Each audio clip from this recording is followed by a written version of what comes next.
Thanks for coming out on New Year's Eve day to be there in person or virtually, or perhaps you'll be watching this recording.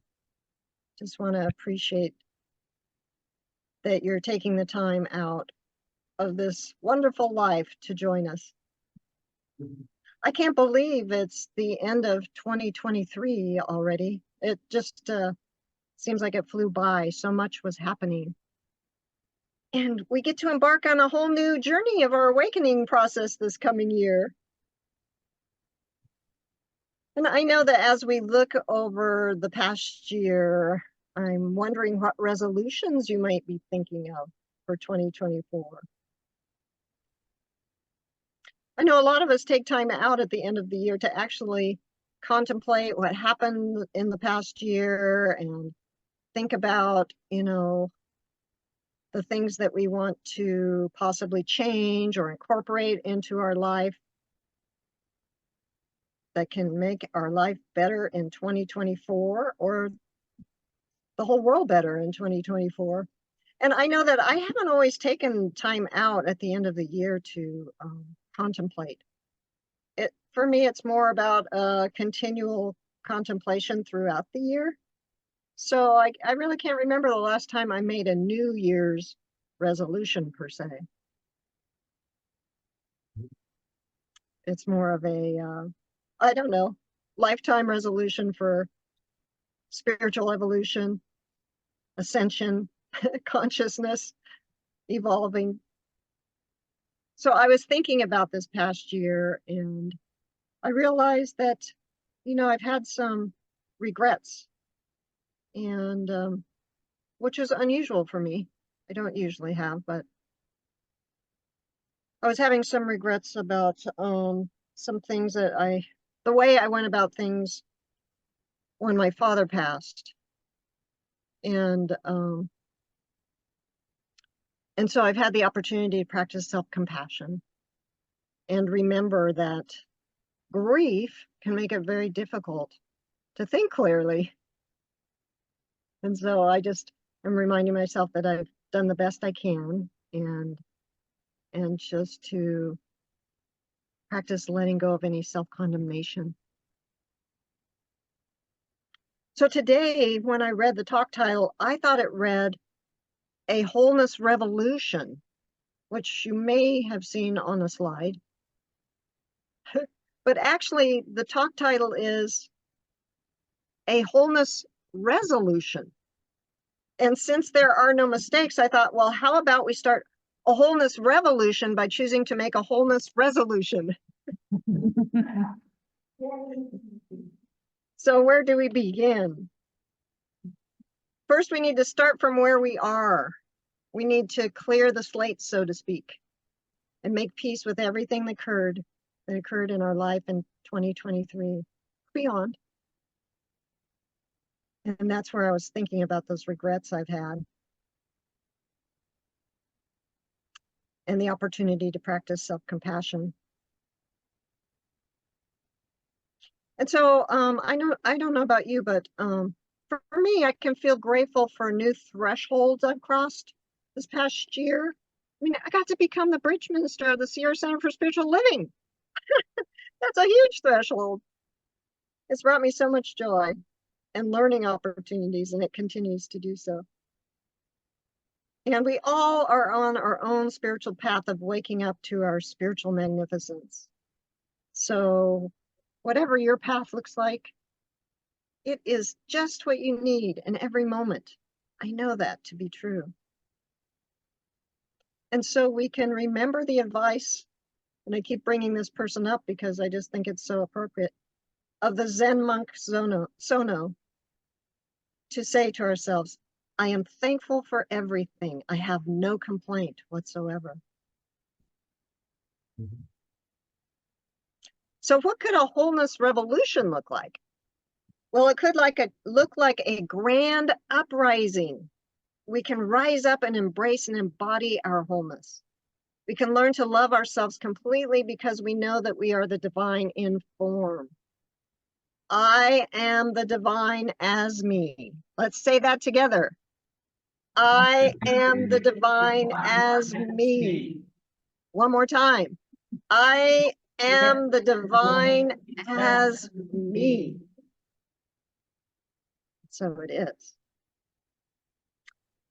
The wholeness of spirit is in us, just like the whole ocean is in a drop.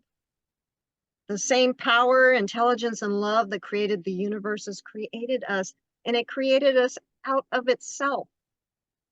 It birthed us into existence. Father, Mother, God of all that is gave us its life to live in. And it moves, breathes, and has its being as us.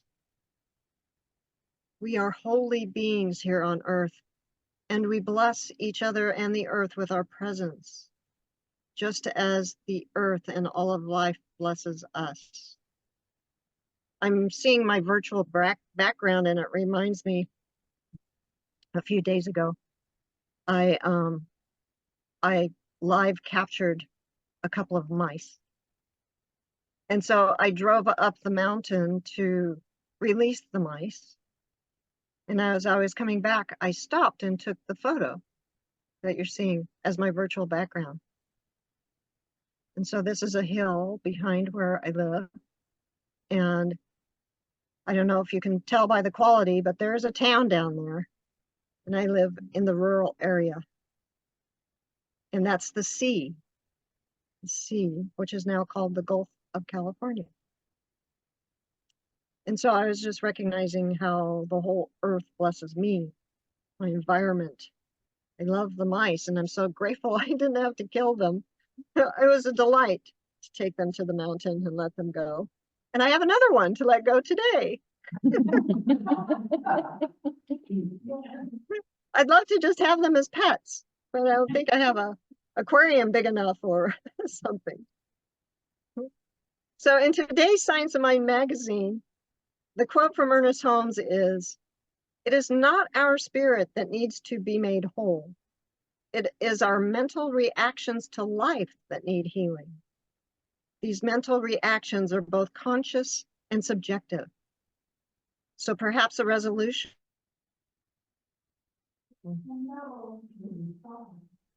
focusing on our mental reactions and just being consciously aware of how we're reacting to life that's going on around us.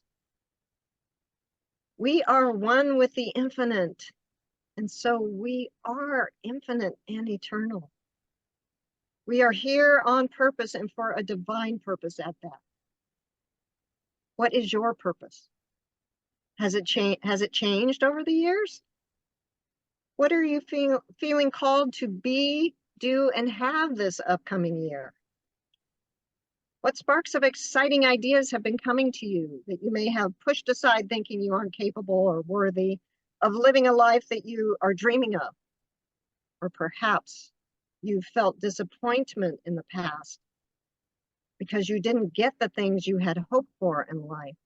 So you don't dare let yourself dream too big because you don't want to be too disappointed. I bet if you look back at the disappointments in your life, you can look and find the blessing or blessings that came as a result of whatever it was that happened or didn't happen.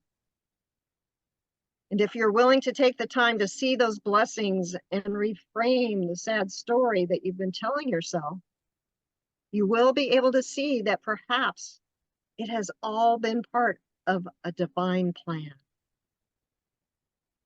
A plan so grand for your life that if you had actually gotten what you thought you wanted in the past and didn't get, that your life would not have turned out as well as it has.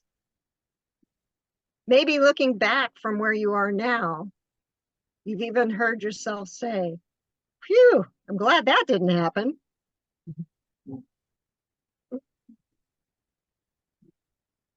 Or perhaps right now you are in the middle of an experience that seems too challenging, that you don't even know how you can possibly get through it, because it feels like the most difficult thing you've had to go through. I'm here to remind you of that oh so important quote. This too shall pass. Yes, the only constant in life is change. And even though you may be going through something that is so painful that you think you can't bear it, I'm here to remind you that this too shall pass, and you are not alone. This is one of the blessings of being in spiritual community. We can lean on each other. We're all in this together. So reach out. Give someone the gift of being able to be there for you. Thank you, Revlani, for talking about the beloved community this morning. Sometimes the greatest support we can offer one another is the gift of deep listening. So many times the answers to my challenges have become clear just by having another human being listen deeply to me.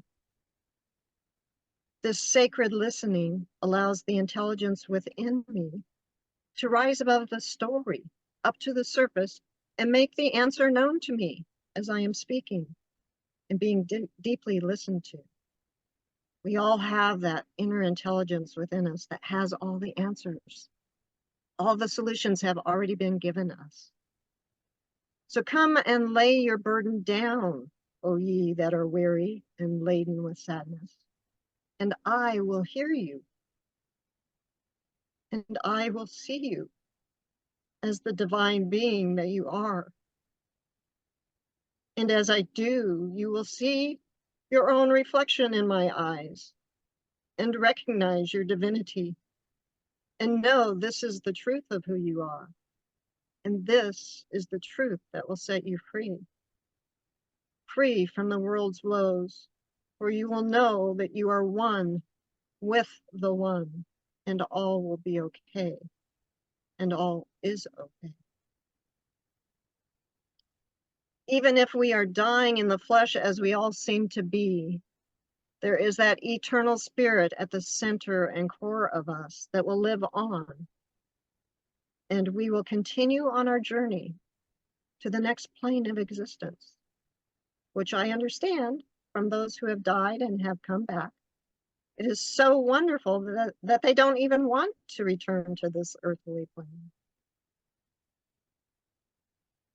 So there is a perfect wholeness in, through, and as all of life. And please remember that this includes you, because there is only one of us.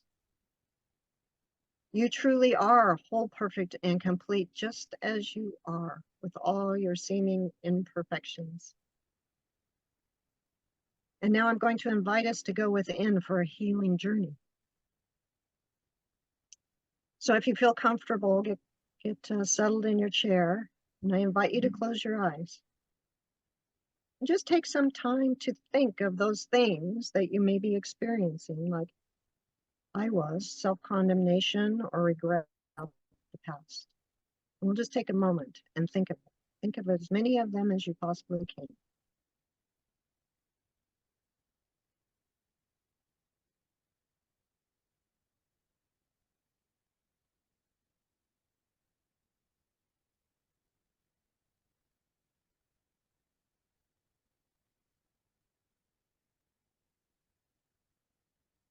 And I invite us to remember that the past is gone. So if you are willing, I'm going to invite you to gather them all up in your mind and ask yourself, am I willing to let go of these feelings, whatever they may be, to clear out space in my consciousness for a new state of mind, a new way of being?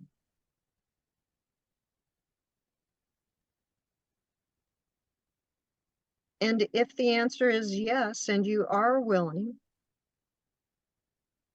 I invite you to imagine yourself bringing all these thoughts and feelings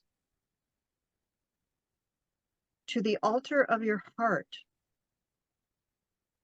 where the eternal flame of pure spirit burns, which is the truth of who you are. You are pure spirit. And now allow the fire of truth to burn all thoughts of self-condemnation, regrets, whatever they may be. Let it burn them all up, destroying them and turning them to ashes.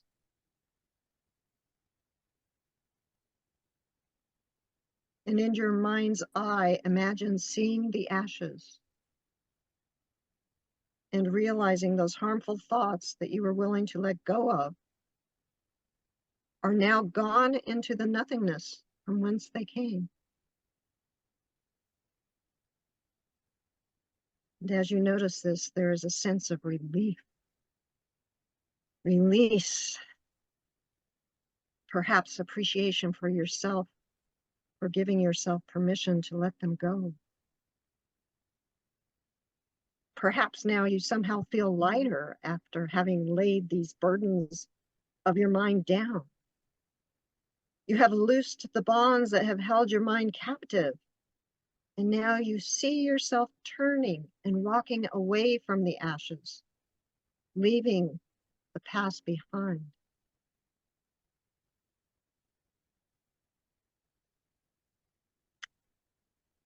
And so I invite you to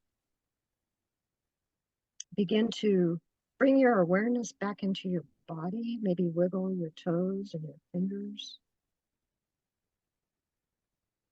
Bring your awareness back to this room. And having gone through this guided visualization, perhaps you feel a new resolve, a feeling of excitement about what is possible for your life in 2024. You've let go of limiting thoughts and made way for the new. You've made way for the truth of who you are to shine forth from within you. You've created that space in consciousness for a higher vibration of truth. So here's my charge for each of us right now. Let's make a resolution to live a life of wholeness, to not only recognize our own divinity, but to recognize the same divinity in others, for there truly are no others. There is only one, and we are it.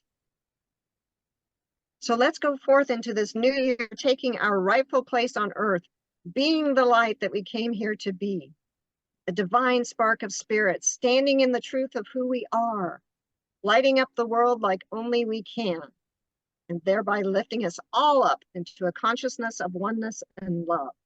And that is what a wholeness revolution looks like. Thank you. Namaste. I love you all.